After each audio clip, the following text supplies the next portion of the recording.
Gurkha Victoria Cross at Taungdaw, Burma, Rifleman Lachhiman Gurung.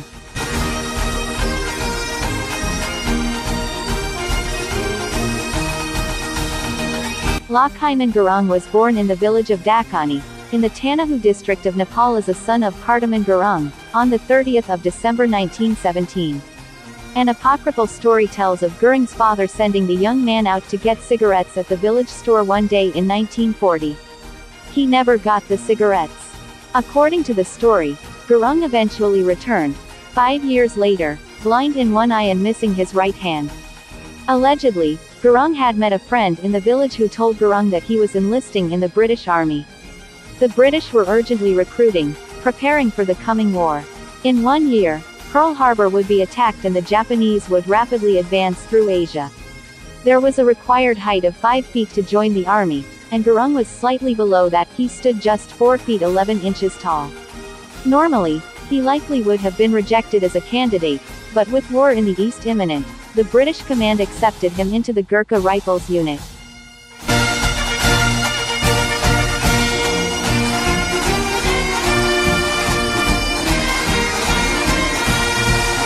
Burma was targeted strategically by the Japanese Empire for 2 reasons. One was to cut off a major Allied military supply route to China.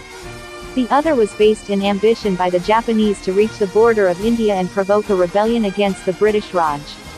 Japanese forces swept through most of Burma in 1942. The British and their colonial allies attempted a counterattack but were repulsed. While over the next few years, Allied forces were strengthened, particularly with increased air power, it remained a stalemate. Heavy fighting continued into 1945 throughout the thick jungles of Burma. There were attacks and counterattacks by each side. Slowly, the British advanced into Burmese territory, but at a heavy cost. In some regions, every inch of territory was fought over.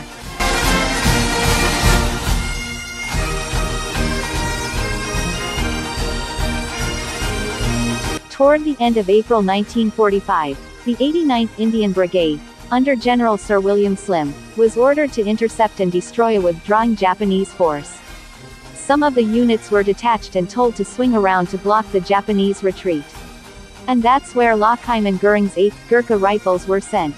Gurung's regiment made contact near the Burmese village of Taungdaw, but instead of blocking the retreating enemy, the Gurkha platoon found themselves surrounded and cut off from the main British force by hundreds of Japanese troops.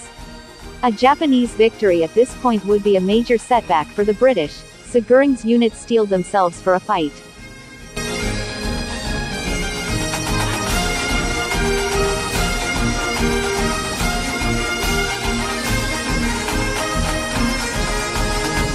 When the Japanese arrived, the 2 Gurkha companies were surrounded and their lines of communication cut.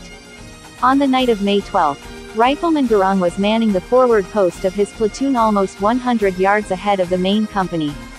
At 1:20 a.m., more than 200 Japanese attacked the company position. The brunt of the assault fell on Gurung's section and, in particular, on his post, which dominated a jungle track leading up to his platoon's position. Had the enemy been able to overrun it and occupy Gurung's trench, they would have secured control over the whole of the field before them. One grenade fell on the lip of Gurung's trench. He quickly grabbed it and hurled it back at the enemy. Almost immediately another grenade came over. This one fell directly inside the trench. Again Gurung snatched it up and threw it back. A third grenade landed just in front of the trench.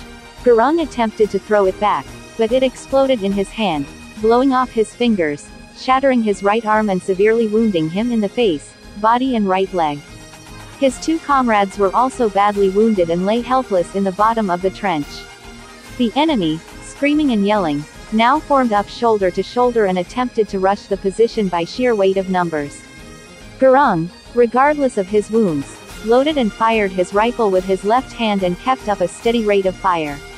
The attacks came in wave after wave, but the Japanese were beaten back with heavy losses. For 4 hours Gurung remained alone at his post, calmly waiting for each new onslaught, firing into his attackers at point-blank range, determined not to yield an inch of ground. His comrades could hear him shouting, "Come and fight a Gurkha." The following morning, of the 87 enemy dead found in the company's immediate locality, 31 lay in front of Gurung's section. The Japanese made repeated attempts to break through, but the 4th, 8th held out until May 15, when they were relieved. Gurung later said, "I had to fight because there was no other way. I felt I was going to die anyway, so I might as well die standing on my feet. All I knew was that I had to go on and hold them back. I am glad that helped the other soldiers in my platoon, but they would have all done the same thing."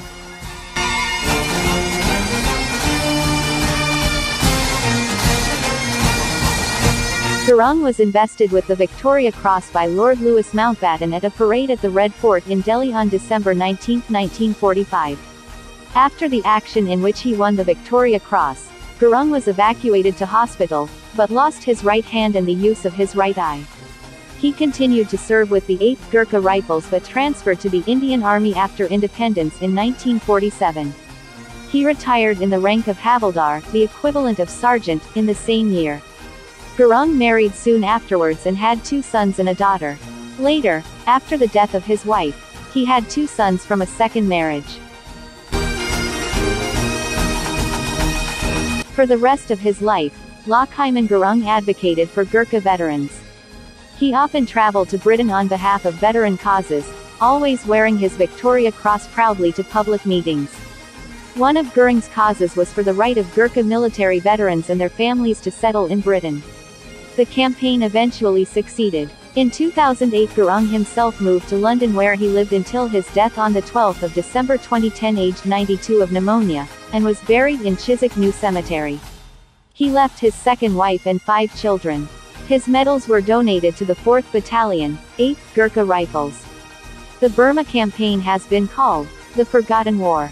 Although it was fought bitterly over 4 years in harsh environmental conditions, it was never considered decisive to the outcome of World War II. Like the Burma campaign, Gurung was one whose story was mostly forgotten.